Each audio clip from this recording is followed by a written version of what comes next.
எல்லாருக்கும் வணக்கம். நம்ம இப்ப எந்த படத்தோட ரிவ்யூ பார்க்க போறோம்னா, பூக்கி மூவியோட ரிவ்யூ தான் பார்க்க போறோம். இந்த படத்தை யாரா ப்ரொடியூஸ் பண்ணியிருக்காங்கன்னு கேட்டீங்கன்னா, நம்முடைய விஜய் ஆண்டனி சார் தான் இந்த படத்துல ப்ரொடியூஸ் பண்ணி நடிச்சும் இருக்காரு.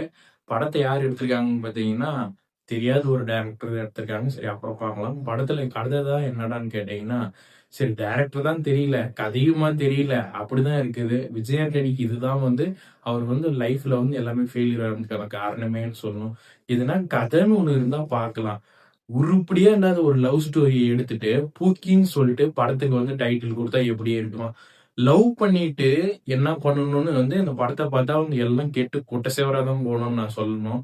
அப்படின்னா பாத்தீங்கன்னா, கல்யாணம் பண்ணிட்டு என்ன பண்ணணுமோ லவ்ன்ற பேர்ல அது பூரா உருப்படி இல்லாத வேலையை மட்டுமே இந்த படத்துல காமிச்சுக்கிட்டு இருக்காங்க. இதுக்கு ஒரு பிரேக்கப் ஸ்டோரியாம். இதை ஃபர்ஸ்ட் ஹாஃப் செகண்ட் ஹாஃப் தயவு செஞ்சு பாருங்கன்னு சொல்லி ஒரு படமா கொடுத்துருக்காங்க. ஏன்னா மனுஷன் பார்க்குவானா அந்த படத்தை?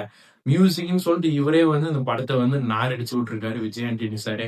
இது என்னமே இல்லைங்க. இவங்க 2 பேரும் லவ் பண்றேன்றாங்க ஒரு கப்பல் அப்புறம் இவங்க எல்லாமே ஒரு 18+ ஆவும் இருக்காங்க. அப்படி இருந்துட்டு எங்களுக்கு பிடிக்கல அப்படின்னு சொல்லிட்டு பிரேக்கப்னு சொல்லி காட்டுறாங்க. உங்க ஃப்ரெண்ட்ஸ் எல்லாம் அட்வைஸ் பண்றாங்க.